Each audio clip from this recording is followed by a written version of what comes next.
नमस्कार। आज की कहानी माया के चक्कर में दोनों गए, ना माया मिली ना राम। माँ के प्रेम की पराकाष्ठा। किसी गांव में दो मित्र रहते थे, दो दोस्त रहते थे। एक का नाम हीरा और दूसरे का नाम मोती। हीरा और मोती की जोड़ी थी, गहरी दोस्ती थी, बड़े गहरे दोस्त दोनों बनकर रहते थे। और बचपन में जो उन्होंने एक साथ खेलना कूदना शुरू किया, पढ़ाई लिखाई भी और हर काम भी साथ ही करते आ रहे थे।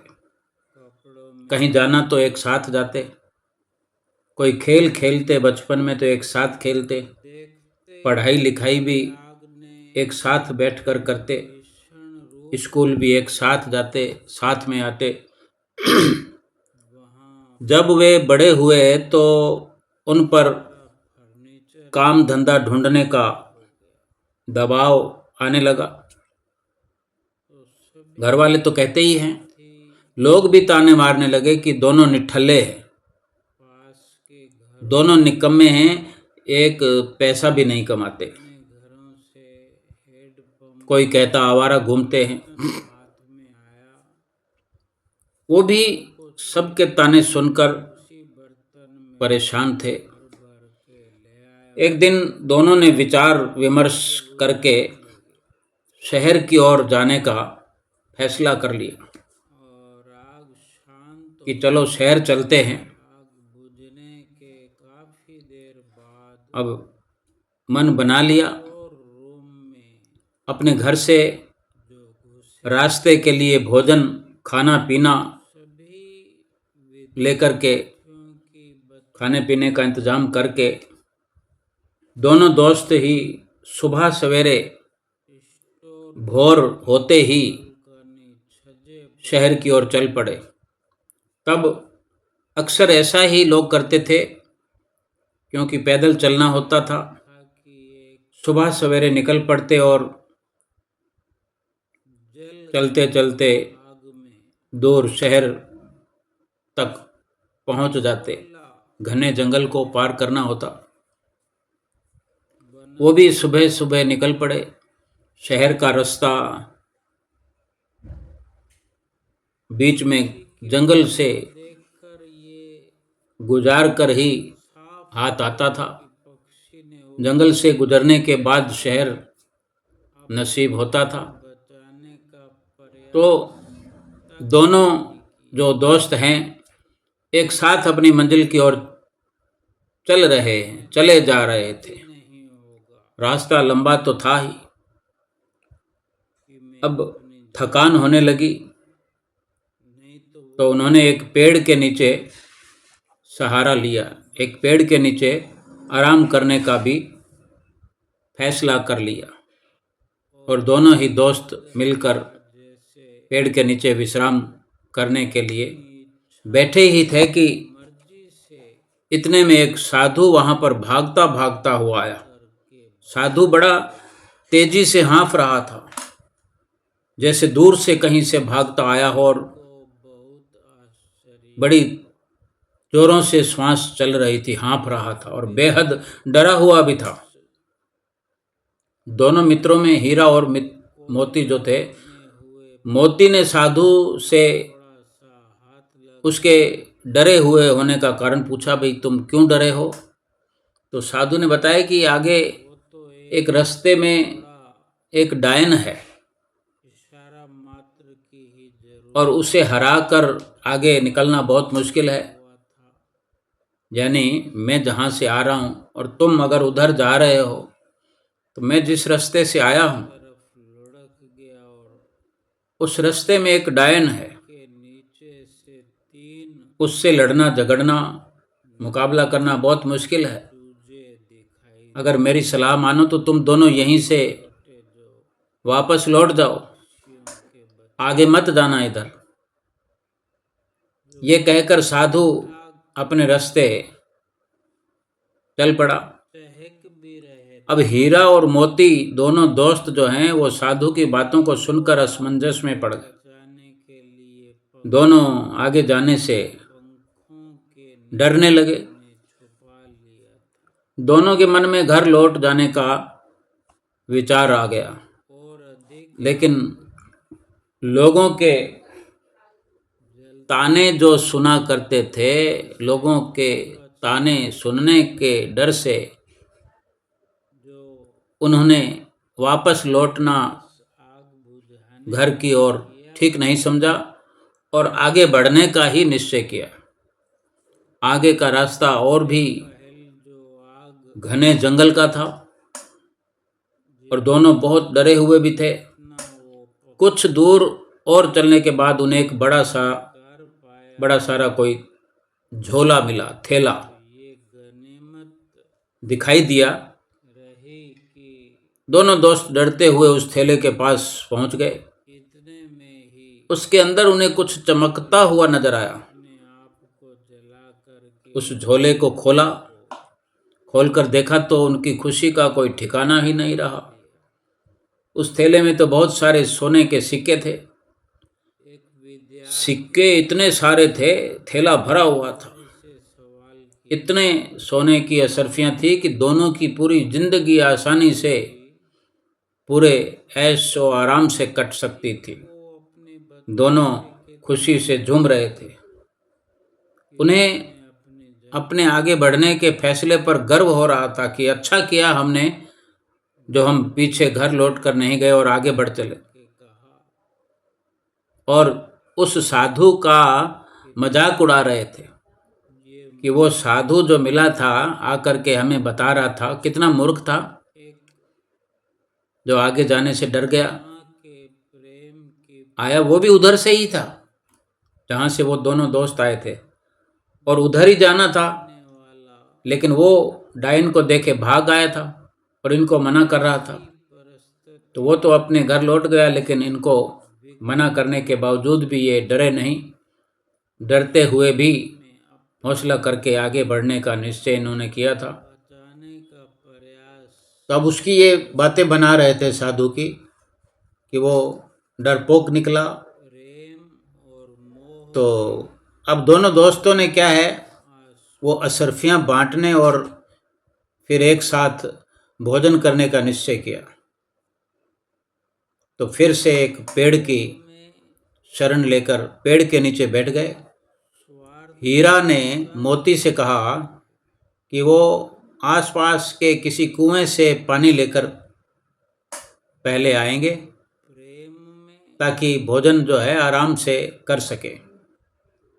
तो हीरा ने जैसे कहा था कि पानी लेकर आएंगे, तो मोती जो है पानी लेने के लिए चल पड़ा। मोती रास्ते में चलते चलते सोच रहा था कि अगर सारे सिक्के मुझे मिल जाएं तो वो अपने परिवार के साथ हमेशा राजा की तरह रहेगा। अब सोचो, लालच आ गया। तो मन दोस्ती से उब गया, दोस्त का भी ख्याल न रहा। मोती के मन में जो लालच आ चुका था, तो अपने दोस्त को जान से मार डालने की योजना बना ली। पानी भरते समय उसे कुएं के पास एक धारदार हथियार मिल गया, तलवार के जैसा। उसने सोचा कि वो इस हथियार से अपने दोस्त को मार देगा और गांव में जाकर कहेगा कि रास्ते में डाकुओं ने उन पर हमला किया था, दोनों पर, तो मैं बच गया और हीरा मारा गया। तो ये मोती जो है मन ही मन अपनी योजना पर खुश हो रहा था। वो पानी लेकर वापस पहुंचा और मौका देखते ही हीरा पर पीछे से वार कर दिया। उस बेचारे को क्या पता था हीरा को कि वो पानी लेने गया है कि उसकी मौत लेकर आया है। अब हीरा तो वहीं ढेर हो गया। मोती अपना सामान और सोने के सिक्कों से भरा थैला लेकर वहां से वापस भागा। कुछ घंटे चलने के बाद वो एक जगह रुका। दोपहर हो चुकी थी और उसे बड़ी जोर की भूख लगाई। उसने अपनी पोटली खोली और बड़े चाव से खाने लगा। लेकिन ये क्या, थोड़ा सा खाना खाते ही मोती के मुंह से खून आने लगा, झाग आ गया और तड़फने लगा। उसे इस बीच एहसास हो चुका था कि जब वो पानी लेने गया था तभी हीरा ने भी मुझे मारने की पूरी अपनी सलाह बना ली थी। ये अलग बात थी कि मैंने पहला वार कर दिया। मैं न करता तो भी हीरा ने मेरे खाने में जहरीली कोई जंगली बूटी मिला के रखी थी और कुछ ही देर में इस प्रकार हीरा के भी तड़प तड़प कर जहर के खाने से मृत्यु हो गई। अब दोनों दोस्त वहीं आसपास में थोड़ी सी दूरी पर मरे पड़े थे। वो थैला जो है, वो थैला यानी माया रूपी डायन, अब उसको डायन कहो, माया कहो, लालच कहो, है तो डायन ही। वो थैला तो जैसे का तैसे वहीं पड़ा रहा और वो दोनों मारे गए। अब किसी कदरदान ने ही ये निर्णय और फैसला लिखा है कि उस साधु ने भी एकदम ठीक कहा था कि आगे डायन है, चाहे किसी रूप में भी हो। यहाँ कोई भयानक या डरावने रूप में इनको नजर नहीं आई। साधु को हो सकता है किसी और रूप में डायन नजर आई हो, माया ने कोई और रूप बनाया हो। अब इनको जो रूप सोने के सिक्कों का डायन ने बना करके दिखाया, किस प्रकार दोनों ही एक दूसरे के खून के प्यासे हो गए, दोनों मार गए। कितनी अच्छी दोस्ती थी, लेकिन इन्हीं माया के दीवाने होकर, माया के लालची होकर माया तो वहीं रह गई और जो हमारा जीवन था, जो उन दोस्तों का जो जीवन था, वो भी नहीं रहा। यानी यही समझाया जा रहा है कि माया की दीवानगी में, माया की चाहत में आज पूरा संसार मुबतला है। किसी को किसी की कोई परवाह नहीं। धन की खातिर कोई किसी को मारने में एक पल की भी देर नहीं लगाता। लेकिन सोचो, क्या ये धन साथ देने वाला है? किसी का साथ नहीं देता, किसी का साथ नहीं निभाता, किसी का सगा नहीं हुआ। ये माया किसी की सगी नहीं हुई।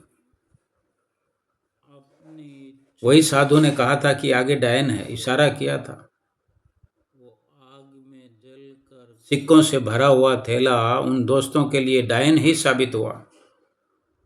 न वो डायन रूपी थैला वहां होता, न उनके मन में लालच आता और न वो एक दूसरे की जान लेते। हम भी ये समझें कि माया यानी धन दौलत,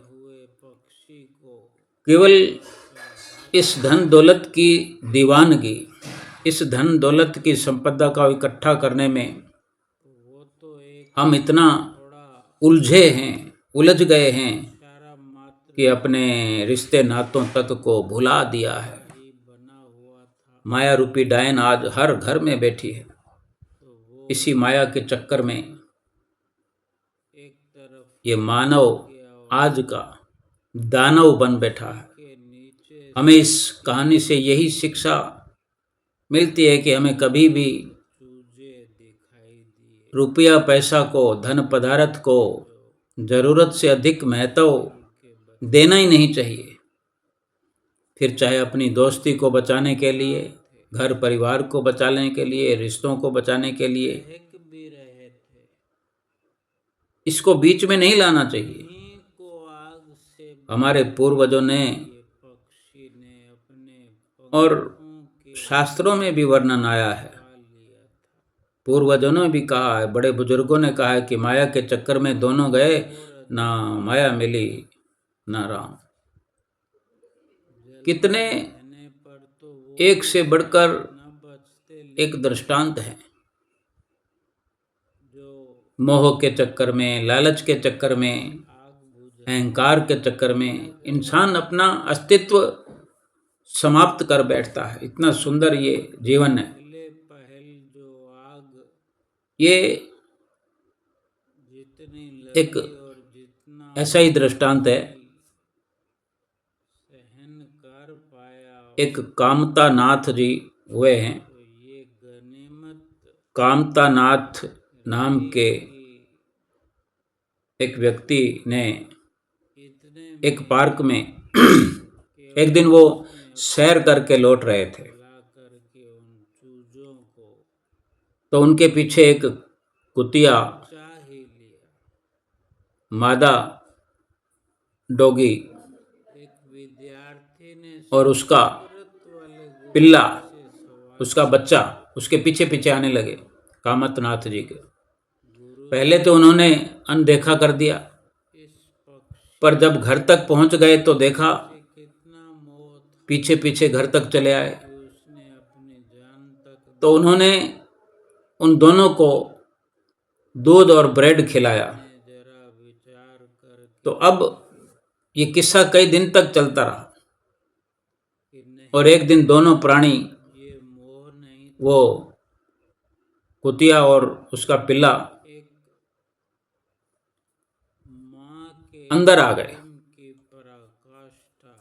कामतनाथ जी के मोह के कारण एक दूसरों में ऐसा मोह हो गया, लगाव हो गया कि वो घर के अंदर आ गए। फिर क्या था, उसी घर के सदस्य बन गए और उन दोनों को भी नाम दे दिया उन्होंने। यूं तो सभी कुत्ते को कुत्ता कहते हैं, लेकिन उनका भी नाम रख दिया गया। घर के अंदर जो आ गए, एक उनका ओहदा भी बड़ा हो गया, तो दोनों को जो नाम दिया झूरी और झबला। ऐसे ही किसी और दिन कामतनाथ जी ने पार्क में सैर करते हुए एक घायल बंदरिया के बच्चे की मरम पट्टी कर दी।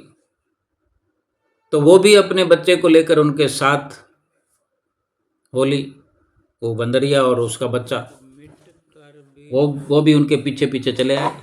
उनका भी नाम रख दिया गया चिंकी और टिल्लू। समय अपनी गति से गुजरता जा रहा था। अब तो सभी ऐसे प्राणी कामतनाथ जी के पूरे घर में उनके साथ रहने लगे। छत से लेकर ग्राउंड फ्लोर, जिसका जहां मन करता वहीं पर रहता। झबला, झूरी, चिंकी और टिल्लू, ये तो उनके साथ ही सोते। पक्षियों का परिवार भी बढ़ गया। सब बड़े आनंद से उनके साथ अपने दिन गुजार रहे थे। उनकी बेटी को पता चला तो उसने गुस्सा करते हुए कहा कि आपने घर को चिड़ियाघर बना दिया है। इतने बड़े मकान को किराए पर चढ़ाते तो कुछ किराया भी मिलता।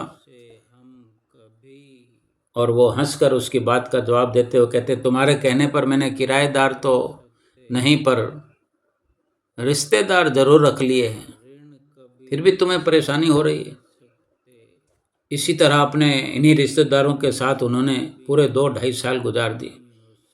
और एक दिन जब झबला ने उन्हें सैर पर चलने के लिए उठाया, क्योंकि वो कुतिया और उसका पिल्ला जो शुरू शुरू में थे तो उनका नाम झूरी और झबला, वही उन्हें नींद से जगाते थे। तो एक दिन जब उन्हें उठाया चलने के लिए, शहर पर जाने के लिए, तो वो हिले नहीं। झबला जो उस कुतिया का पिल्ला था नहीं उठे, तो ये देख करके उसकी माँ जो झूरी है कुतिया, झूरी ने उन्हें बहुत चाटा मारा, तब भी उनके शरीर में कोई हरकत नहीं हुई। फिर दोनों ने भौंक भौंक कर शोर मचाया, तो बाकी रिश्तेदार भी इकट्ठे हो गए। रिश्तेदार यानी जो साथ में रहते थे, कोई ऊपर रह रहा है, कोई अगल में बगल में। चिंकी अपनी छत से, सोहम की छत पर पहुंचकर उसके घर से दूसरे रिश्तेदारों को भी उनके घर से कुर्ता खींचकर बुला लाई। सोहम छत से कूदता हुआ नीचे वाले कमरे में पहुंचा और कामतनाथ जी को उठाया और फिर ताला खोलकर डॉक्टर को बुलाया। डॉक्टर के बताने पर कि कामतनाथ जी तो नहीं रहे, डेड हो गए। उसने उनके बेटी दामाद को फ़ोन किया और वो दोनों ये खबर सुनते, वो अमेरिका में रहते थे, खबर सुनते ही जल्दी से भारत आ गए।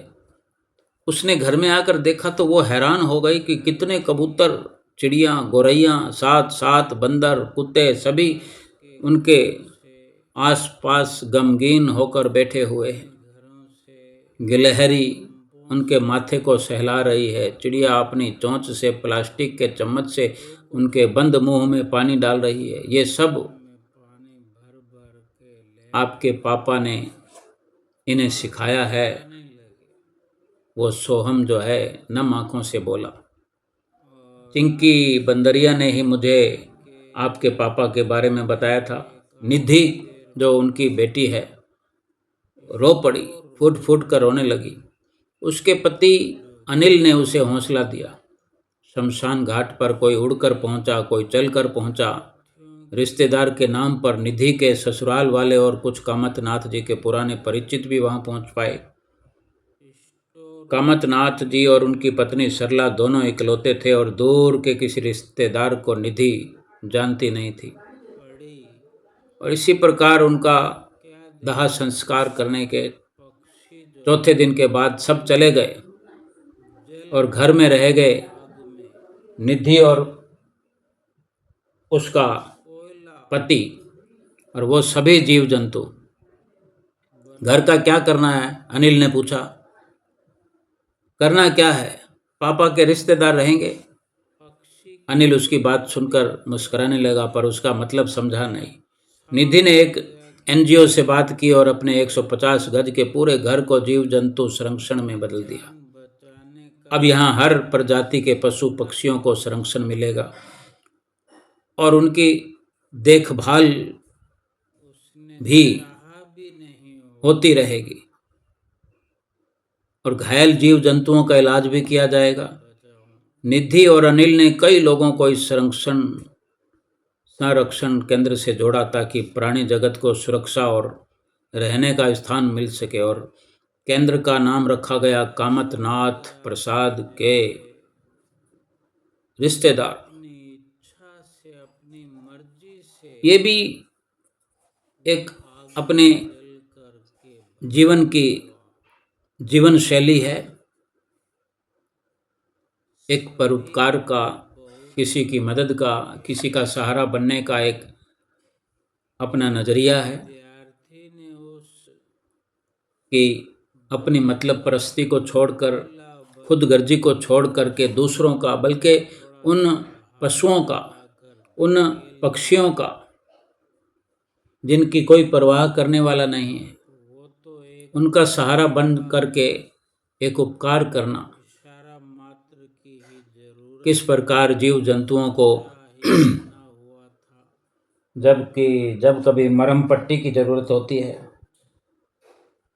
किसी कारण घायल हो जाते हैं, किसी दुख में ग्रस्त हो जाते हैं, फंस जाते हैं, तब उनका क्या हालात होते हैं उनके, किस प्रकार एक एक पल उनका व्यतीत होता है जब ना उन्हें कोई पूछने वाला है, ना कोई अस्पताल ले जाने वाला है। हम देखते हैं सड़कों में, गलियों में रहने वाले जीव जंतु किस कदर ये मुसीबत के पल गुजारते हैं, जब इस प्रकार के लोग मसीहा बन करके, हमदर्द बन करके, अपनी फिक्र न करते हुए, धन को न कमाते हुए, इतना बड़ा मकान उनका, वो चाहते तो किराए पर दे करके खूब धन कमा सकते थे, लेकिन धन का क्या करते, यूं ही पड़ा रहता।